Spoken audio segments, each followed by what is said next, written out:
Perkenalkan, namaku Erni, 30 tahun. Statusku janda, anak satu. Aku bekerja sebagai sales penjualan. Kisahku bermula saat aku dan Mas Tono resmi bercerai. Karena aku dulu ibu rumah tangga, di persidangan, hak asuh anak ke Mas Tono. Aku pun menerimanya, karena mungkin itu lebih baik.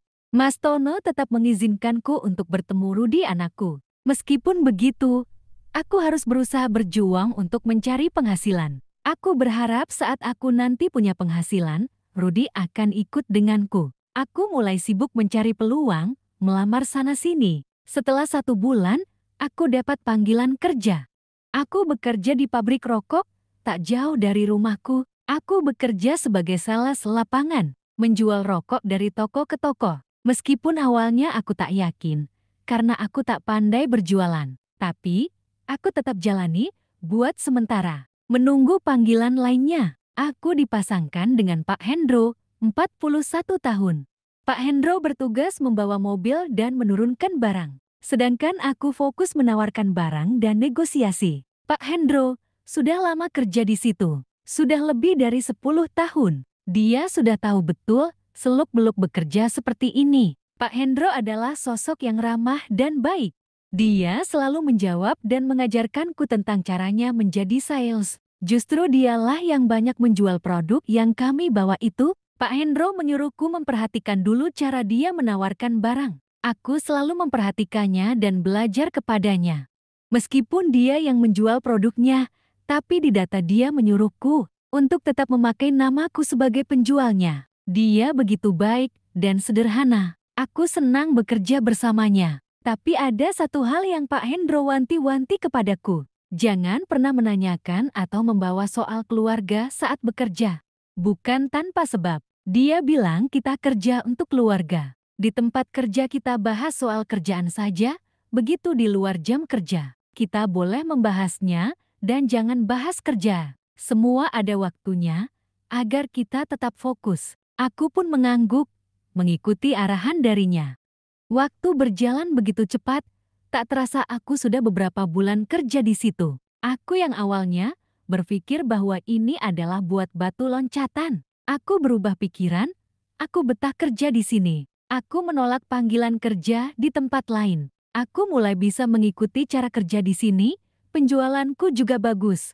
Semua itu berkat bantuan dari Pak Hendro. Aku sangat senang kerja di sini, tak hanya pekerjaannya, tapi juga soal sosok dari Pak Hendro. Sosoknya sederhana, ramah, dan baik hati. Dia juga sosok yang humoris dan tenang dalam menghadapi kondisi. Aku sangat mengagumi pribadi Pak Hendro ini.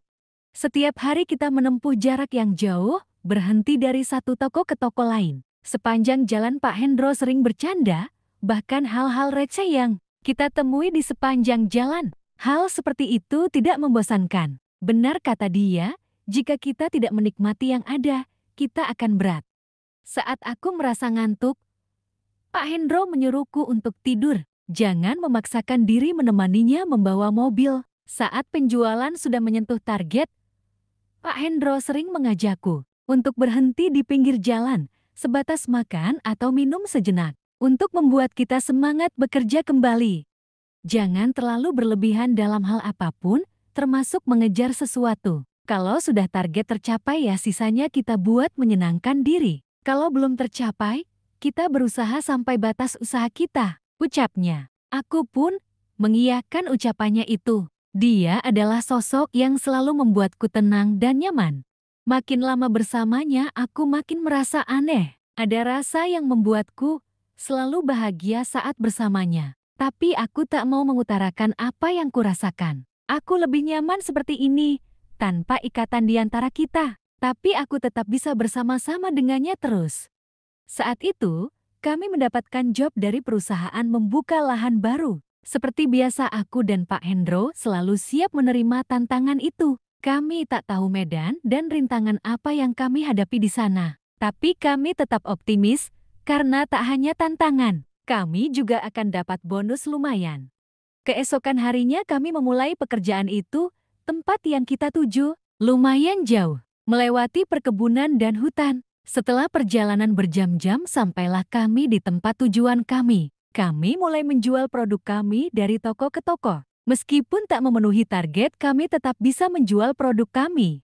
Sudah seminggu kami mondar-mandir ke daerah itu. Target pun sudah bisa dicapai, meskipun harus pulang lebih malam. Karena jarak tempuh yang lumayan. Saat itu, kami baru close jam 7 malam. Hari itu sangat melelahkan. Tak seperti biasa, mobil yang kita bawa sering rewel di jalan. Setelahnya kami lanjut pulang, baru berjalan 45 menit. Mobil kembali rewel. Pak Hendro mencoba memperbaikinya kembali. Tapi sudah 1 jam lebih. Mobil tak bisa diperbaiki, akhirnya dia menelpon kantor. Tak ada yang mengangkatnya. Pak Hendro menelpon Bu Ayu, staf pabrik. Kata Bu Ayu, Pak Hendro tak ada yang bisa menjemput ke sana. Pak Hendro diminta untuk mencari tempat untuk menginap dulu. Besok pagi, mobil pengganti akan datang. Kami hanya pasrah dengan kondisi ini. Pak Hendro berbicara kepadaku. Dia menasehatiku supaya tak panik. Aku pun mengangguk. Dia membuka handphonenya dan mencoba mencari penginapan terdekat di sekitar sana. Ada penginapan yang jaraknya 10 menit di Maps. Di situ terlihat Pak Hendro sedang berpikir bagaimana cara ke sana. Jika mobil ditinggal, takut terjadi sesuatu. Jika dibawa, masa dia menyuruhku mendorong. Pak Hendro menanyaiku apa aku bisa bawa mobil. Aku tak bisa membawa mobil, ungkapku. Pak Hendro menyuruhku masuk ke mobil. Dia mengajariku cara mengemudi dan cara mengerem. Aku pun bisa. Pak Hendro menyuruh untuk duduk mengemudi, sedangkan dia yang mendorong. Aku mencobanya dan berhasil. Di Maps tertulis 10 menit, tapi aktualnya kita 25 menit baru sampai. Meskipun kelelahan, Pak Hendro tetap tersenyum dan merasa baik-baik saja. Aku pun memesan 2 kamar untuk menginap di motel itu. Tapi kata resepsionis hanya ada 1 kamar. Aku pun menemui Pak Hendro lagi dan bilang kamar tinggal 1. Ya sudah, pesan saja, nanti kamu tidur di kamar, aku di mobil, ucapnya. Meskipun berat hati aku menurutinya. Aku memesannya. Sebelum aku tidur, Pak Hendro ingin mandi dulu di kamar itu. Badannya sudah kegerahan. Sambil menunggu Pak Hendro, aku duduk di sekitaran luar. Aku memperhatikan sekeliling. Ternyata motel ini tempat begitu banyak orang masuk. Ada yang tua dengan yang muda. Ada anak-anak sekolah dengan pacarnya. Bahkan tiba-tiba ada yang menawariku. Aku bilang aku bawa pasangan. Aku buru-buru masuk. Aku merasa kaget dengan itu. Pak Hendro sudah selesai mandi. Dia kaget melihatku di situ. Loh, kok kamu di sini? Nanti kalau diusir gimana? Tanyanya. Aku pun menyuruh duduk dulu.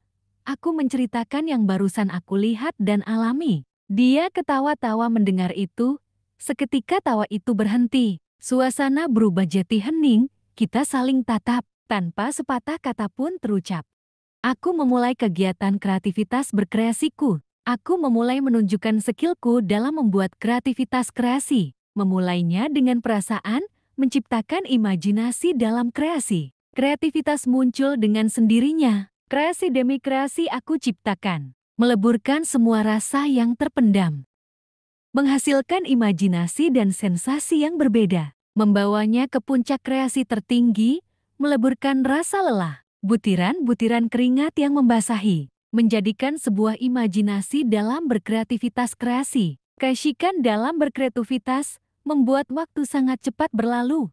Rasa lelah akibat kegiatan kreativitas berkreasi berkali-kali. Semua tergantikan dengan sebuah semburan-semburan hasil karya kreativitas yang menciptakan kreativitas tanpa batas. Hingga menjelang subuh, kreativitas itu dihentikan untuk mengistirahatkan diri sejenak. Setelah pagi, Pak Hendro pun bangun tidur, memanfaatkan waktu luang sebelum mobil pengganti datang. Pak Hendro memanfaatkan peluang itu untuk memulai dengan hal yang bermanfaat. Dia berkreativitas kreasi, menunjukkan kemampuannya dalam menciptakan kreasi kreatifnya. Dengan semangat penuh, dia melupakan rasa lelahnya. Kreativitas muncul dengan begitu saja, menciptakan posisi-posisi yang tak terpikirkan, menjadikan setiap celah adalah ruang kreativitas yang inovasi dalam puncak kreasi. 1 jam pun dirasa sudah cukup dia berkegiatan kreativitas paginya.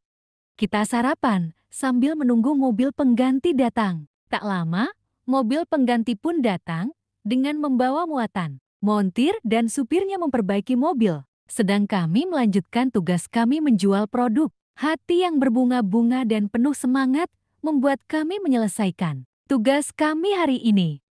Tak lupa berkegiatan berkreativitas kreasi di saat ada waktu kosong. Ini semua rutin kami kerjakan sampai saat ini. Sekian cerita hari ini. Disclaimer, ini adalah kisah pribadi dari narasumber. Kami tak tahu keasliannya. Untuk nama tokoh telah kami samarkan untuk menjaga privasi. Jika ada kesamaan nama dan kondisi, itu hanya sebuah kebetulan saja. Anggap saja ini adalah sebuah hiburan semata. Terima kasih.